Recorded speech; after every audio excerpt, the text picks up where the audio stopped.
안녕하십니까, 투신입니다. 반갑습니다. 자, 오늘은 제가 영상 제목이 비트코인에 물려라, 지금 당장 사야 하는 진짜 이유에 대해서 오늘 말씀드리겠습니다. 보통은 이제 고점에 물리지 마라, 리스크 관리해라, 뭐 이런 말만 들으셨을 텐데, 제가 오늘은 단언컨대 말씀드립니다. 비트코인에 물리십시오. 차라리 지금 물리시는 게 평생 자산 시장에서 소외되어 후회하는 것보다 1000만 배는 전 낫다고 생각합니다. 우리는 지금 인류 역사상 가장 거대한 자산 대전환의 시대를 살아가고 있습니다. 그런데 여전히 많은 분들은 비트코인을 투기, 가상화폐, 뭐 알 수 없는 디지털 쓰레기 정도로 치부합니다. 너무 올랐다, 곧 폭락할 거다, 실물이 없다며 주저합니다. 하지만 잘 생각해보세요. 여러분이 망설이는 동안 월가 엘리트들, 세계 최대 자산 운용사들, 그리고 국가 단위의 기관들은 무엇을 하고 있습니까? 그들은 조용히 그리고 아주 쓸어 담듯이 비트코인을 매집하고 있습니다. 오늘 저는 여러분께 왜 지금 당장 비트코인을 사야 되는지, 왜 가격이 떨어지더라도 기꺼이 물릴 각오로 이 판에 들어와야 되는지를 제가 5가지 정도의 이유로 말씀드리겠습니다. 자, 첫 번째는 여러분들이 가지고 있는 현금은 매일 실시간으로 녹고 있기 때문이거든요. 우리가 지금 피땀 흘려서 버는 원화, 달러, 엔화 같은 법정화폐는 본질적으로 무엇인지 생각해 보신 적이 있습니까? 자, 중앙은행이 버튼 하나만 누르면 무제한으로 찍어낼 수 있는 종이 조각에 불과합니다. 역사를 보십시오. 2008년 금융위기 이후, 그리고 최근 몇 년간 전 세계 중앙은행들이 찍어낸 돈의 양이 얼마나 됩니까? 시중에 돈이 대규모로 풀리면 어떻게 됩니까? 돈의 가치는 떨어지고 물가는 폭등합니다. 10년 전 짜장면 가격과 지금 짜장면 가격을 비교해 보세요. 10년 전 100만 원의 가치와 지금 100만 원의 가치가 같습니까? 절대 아닙니다. 여러분이 은행 예금에 돈을 모아두고 나는 안전하게 자산을 지켰다라고 생각하는 순간, 여러분은 매년 최소 5%에서 10%씩 자산을 도둑맞고 있는 것입니다. 반면 비트코인을 보십시오. 비트코인이 인류 역사상 최초로 발행량이 완전히 제한된 자산입니다. 총 발행량은 2100만 개로 딱 정해져 있습니다. 단 한 개도 더 만들어낼 수 없습니다. 코드도 수정할 수 없습니다. 어떤 대통령이나 중앙은행 총재도 비트코인을 더 찍어낼 수 없습니다. 골드도 가격이 오르면 채굴업자들이 기술을 더 동원해서 더 많이 채굴합니다. 하지만 비트코인은 전 세계 모든 컴퓨터를 동원해도 2100만 개라는 한계를 넘어설 수 없습니다. 점점 늘어나는 종이돈인데 절대 늘어나지 않는 2100만 개의 비트코인. 시간이 흐를수록 종이돈으로 표시한 비트코인의 가격이 올라가는 것은 수학적 필연입니다. 비트코인이 오르는 게 아니라 우리가 쓰는 현금 가치가 폭락하고 있는 것이거든요. 그런데도 여전히 현금만 쥐고 계시겠습니까? 자, 그리고 두 번째 이유는 게임의 법칙이 바뀌었습니다. 이제는 개미들의 투기판이 아니라 거인들의 싸움터가 됐거든요. 불과 몇 년 전만 해도 비트코인은 일부 IT 덕후나 개별 투자자들만의 전유물이었거든요. 근데 언론에서는 폰지 사기다, 튤립 파동이다며 비난하기 일쑤였죠.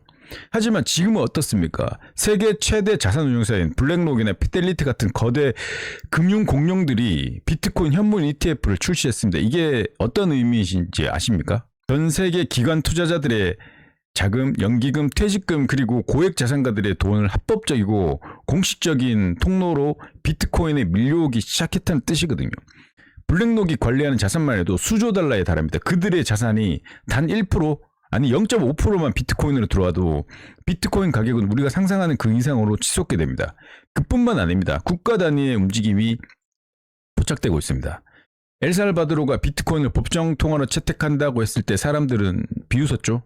하지만 지금 미국 정치권에서도 비트코인 국가 전략 자산으로 비축해야 된다는 논의가 공식적으로 지금 이루어지고 있잖아요. 만약에 미국이나 다른 주요국들이 비트코인을 국가 외환 보유고에 쌓아두기 시작한다면 어떻게 될까요? 그때는 사고 싶어도 살 수 없는 시대가 옵니다. 수량은 2100만 개로 제한되어 있는데 전 세계 거대 기관과 국가 기관들이 서로 사겠다고 경쟁하는 구도가 만들어지는 것입니다. 기관들이 바보라서 몇십조의 돈을 비트코인에 쏟아붓겠습니까? 그들은 시대의 흐름을 읽었습니다.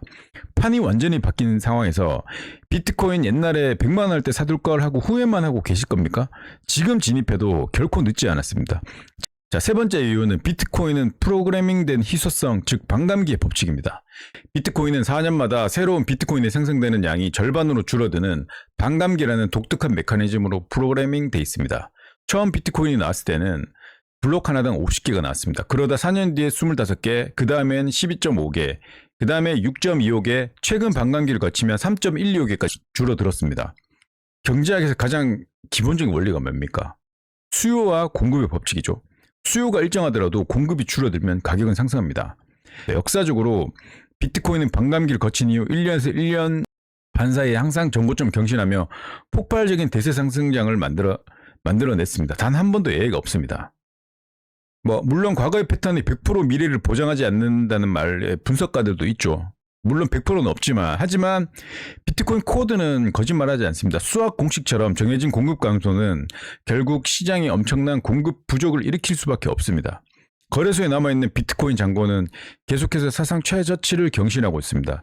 장기 투자자들이 비트코인을 사서 개인 지갑에 넣어두고 팔지 않고 있기 때문입니다. 시중에 유통되는 물량이 말라가고 있습니다. 이 상황에서도 작은 수요 불꽃 하나만 튀어도 가격은 걷잡을 수 없이 폭등하게 됩니다. 공급 폭탄이 아닌 공급 가뭄의 시대에 우리는 살고 있습니다. 자, 네 번째 이유는 인류는 지금 완전히 디지털 시대로 이주하고 있으며 비트코인은 디지털 골드이기 때문입니다. 과거 인류 역사상 가치 저장 수단의 왕자는 금이 차지하고 있었습니다. 금은 희소하고 부패하지 않으며 물리적인 가치를 지녔기 때문이죠. 하지만 우리가 사는 세상을 한번 보십시오. 모든 것이 디지털화되고 있습니다. 음악도, 영화도, 서류도, 심지어는 인간관계도 디지털 공간에서 이루어집니다. 이런 디지털 문명의 시대에 묵직하고 옮기기 힘든 실물금이 과연 최적의 가치 저장 수단일까요? 금 100억 원 어치를 해외로 옮긴다고 생각해 보십시오. 운반비, 보안비용, 세관 절차 등 엄청난 시간과 비용이 듭니다. 전쟁이나 위기 상황에 금괴를 가방에 짊어지고 국경을 넘어가는 것은 목숨을 걸어야 하는 일입니다. 하지만 비트코인은 어떻습니까? 100억이든 1조든 상관없이 개인키 12단어만 머릿속에 외우고 다니면 전 세계 어디든 자유롭게 이동할 수 있습니다. 인터넷만 연결되어 있다면 몇 분 만에 지구 반대편으로 전송할 수 있습니다. 보관 비용은 영원에 가깝고 압수당하거나 빼앗길 위험도 없습니다.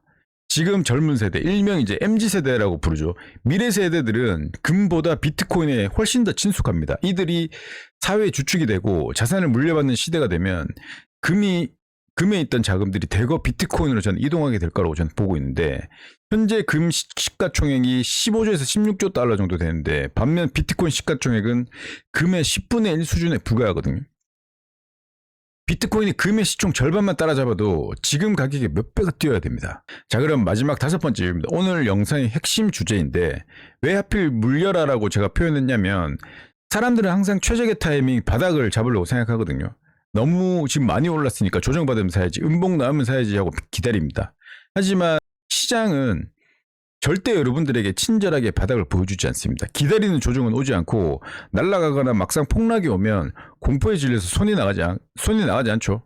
결국 망설이다가 최상단 고점의 유스에서가 뇌동 매수를 하게 됩니다. 이게 99%의 개미 투자자들이 돈을 잃는 반복적 패턴이거든요. 아마 제가 말은 안 해도 아마 원화 가격이 2억 정도 되면 엄청난 대중들이 몰려올 거예요, 아마. 제가 비트코인의 물려라고 말씀드린 이유는 마인드셋 전환을 위해서입니다. 비트코인 장기 우상향 그래프를 믿는다면 오늘 내가 산 가격이 단기적 고점이라서 10% 20% 물려도 아무런 상관이 없습니다. 우리가 부동산을 살 때 당장 내일 집값이 떨어지면 어떡하지? 하면서 매일 시세를 확인하고 안절부절 못합니까? 아니죠. 5년 10년 뒤의 가치를 보고 장기 보유합니다. 비트코인도 마찬가지거든요. 오늘 사서 당장 내일 다음 달에 손실 보고 물릴 수 있어요. 하지만 비트코인 우상향 메커니즘을 이해한 사람에게 그 물림은 고통이 아니라 시간을 해결해 줄 위대한 자산 축적 과정일 뿐입니다.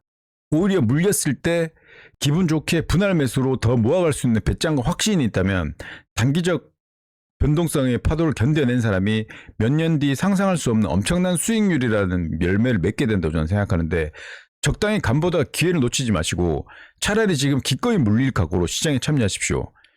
그것이 비트코인으로 부를 이룰 수 있는 유일한 정석입니다. 우리가 역사상 위대한 부의 이동이 일어날 때마다 항상 대중들은 의심하고 비웃었거든요. 인터넷이 처음 나왔을 때 그냥 종이신문 보는데 왜 컴퓨터를 쓰냐고 했습니다. 스마트폰이 나왔을 때도 전화만 잘 되면 되지 굳이 필요하냐? 이런 얘기가 많았죠. 비트코인도 마찬가지입니다. 지금 비트코인을 소유한다는 것은 단순히 암호화폐를 사는 게 아닙니다. 새로운 금융시대 시스템에 대한 지분을 소유하는 것을 저는 의미한다고 생각하는데, 100만 원도 좋고 50만 원도 좋습니다. 여러분의 자산 중 일부를 떼어서 지금 당장 비트코인을 적립식으로 모아가기 시작해보세요. 하루하루 가격 변동에 일희일비하지 마시고 3년 뒤, 5년 뒤 미래를 그려보십시오. 오늘 영상이 여러분의 자산 격차를 바꿀 수 있는 씨앗이 되길 저는 진심으로 바랍니다. 그때 물리길 참 잘했다 이러면서 이제 웃을 날이 저는 반드시 온다고 저는 생각합니다. 오늘 영상은 여기까지 하겠습니다. 구독, 좋아요 부탁드리고 멤버십 가입은 항상 감사드립니다. 자, 비트코인은 사이클이다. 투신했습니다. 감사합니다.